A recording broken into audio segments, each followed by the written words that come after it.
Bismillahirrahmanirrahim. Assalamualaikum warahmatullahi wabarakatuh. Alhamdulillah, anak-anakku kita bisa bertemu kembali meskipun hanya lewat pembelajaran online.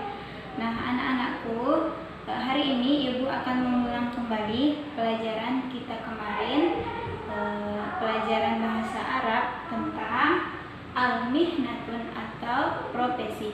Namun sebelum kita mulai belajar, alangkah lebih baiknya kita berdoa dulu. Oke, Bu, mungkin doanya ya.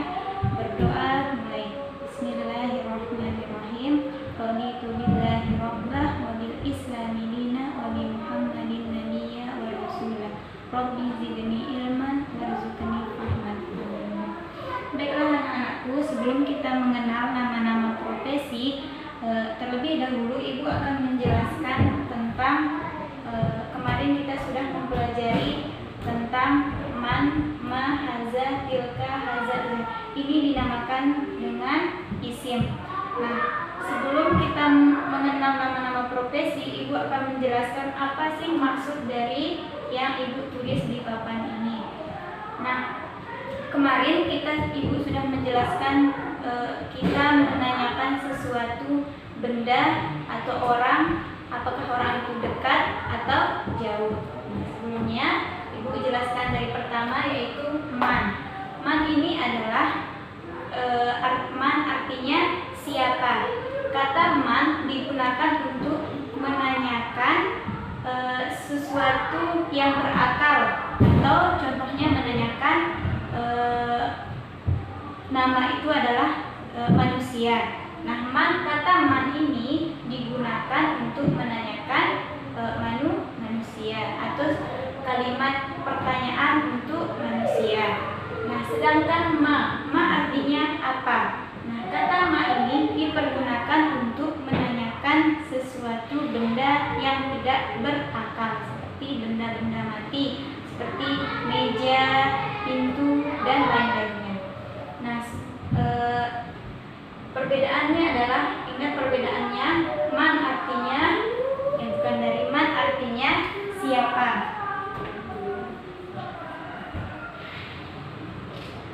Nah, terus yang di bawah tentang hazihi, tilka, haza, dan zalika.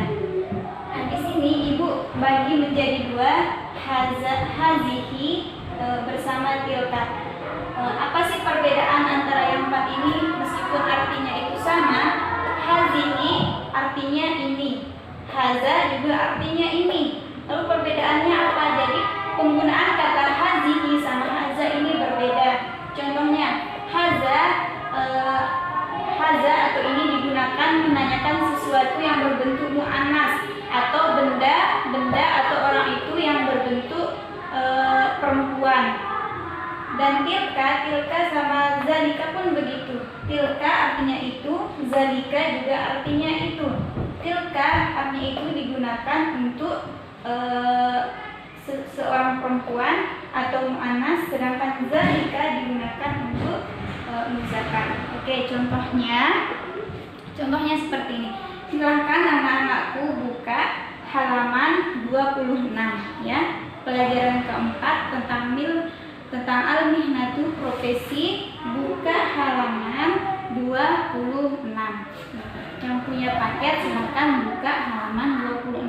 Di sini Ibu akan menjelaskan bagaimana perbedaan kita menggunakan kalimat hazihi, tilka, dan haza, zalika. Nah, di sini yang pertama kita karena ini tentang profesi, yang pertama kita akan bahas tentang man hazihi. Lihat di sini. Man hazihi, bagaimana secara kita membedakan membedakan mana yang perempuan, mana yang laki-laki. Bagaimana cara kita membedakan atau mengetahui bahwa benda atau orang itu adalah perempuan.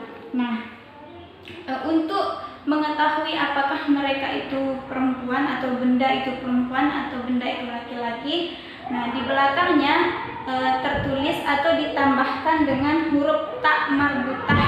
Ingat ya, ditambahkan dengan huruf ta, dinamakan ta marbutah. Nah, kalau ada tak marbutah di belakangnya, maka itu menandakan bahwa seseorang itu atau benda itu perempuan. Nah, kalau dia perempuan atau mu'annas, maka kita menggunakan menanyakan sesuatu itu menggunakan kata hazihi atau tilka. Nah, kita menggunakan kata ini tergantung benda itu apakah jauh atau dekat. Kalau dia dekat, maka kita akan mengatakan hazihi. Kalau dia dekat, maka kita akan mengatakan tilka. Kalau dia jauh, kita akan mengatakan tilka. Contohnya, gimana sih bentuk tak marbutah? Tak marbutah itu, nah anak-anakku bisa lihat di sini. Di sini contohnya ada man hazihi. Nah, siapa itu? Berarti kalau dia mengatakan man hazihi, berarti itu adalah seorang perempuan. Nah, yang dinamakan tak marbutah di sini tuh di belakangnya ditulis huruf tak. Tuliskan. Silakan anakku perhatikan, di sini dituliskan ada huruf tak di belakang. Nah, kalau di muzakkar atau di laki-laki, di belakangnya tidak ada huruf tak. Meskipun kalimatnya sama, hazihi surtiyatun. Kalau di muzakkar, hazihi surtiyun. Nah, jadi bisa dibedakan. Gampang sekali untuk membedakan mana dia laki-laki, mana dia perempuan. Tinggal membedakannya atau menambahkannya dengan huruf tak marbutah.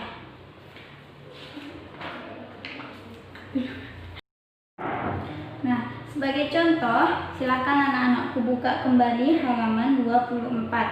Nah, di sini contohnya sudah jelas, contoh-contohnya sudah jelas mana yang dinamakan, mana yang digunakan untuk pertanyaan hazihi atau haza, zalika atau tilka. Contohnya di sini yang pertama kita lihat gambar Pak Polisi.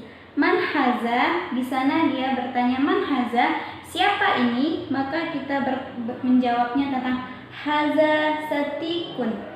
Karena di sana dia seorang laki-laki, maka digunakan bertanya dengan kalimat haza. Ya, kalau dia perempuan maka digunakan hazihi satiku.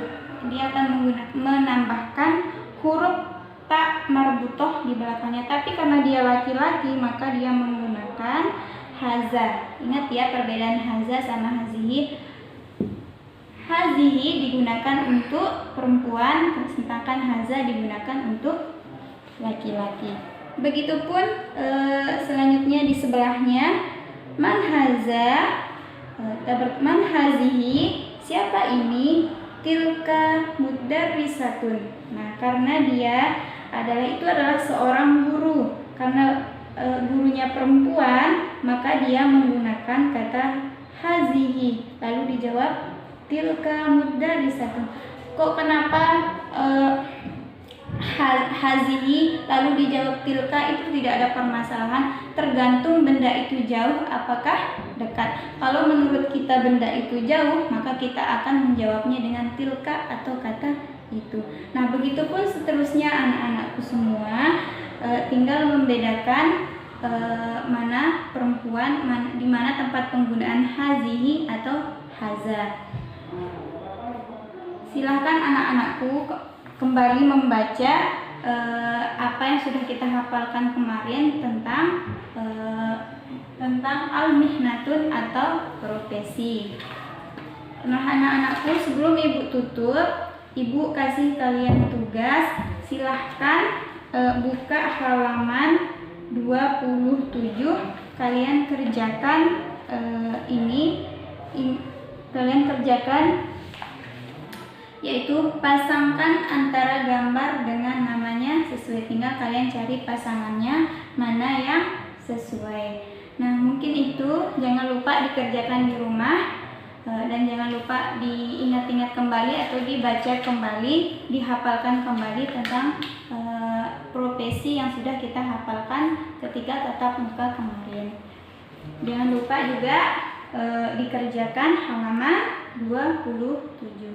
Nah, itu saja penjelasan ibu tentang al-mihnatun atau mengenal kembali mu'annas atau muzakkar, penggunaan kata mu'annas atau muzakkar. Terima kasih anak-anakku atas perhatiannya. Semoga pelajaran kita hari ini bermanfaat. Aku tutup dengan ucapan Alhamdulillah. Terima kasih. Assalamualaikum warahmatullahi wabarakatuh.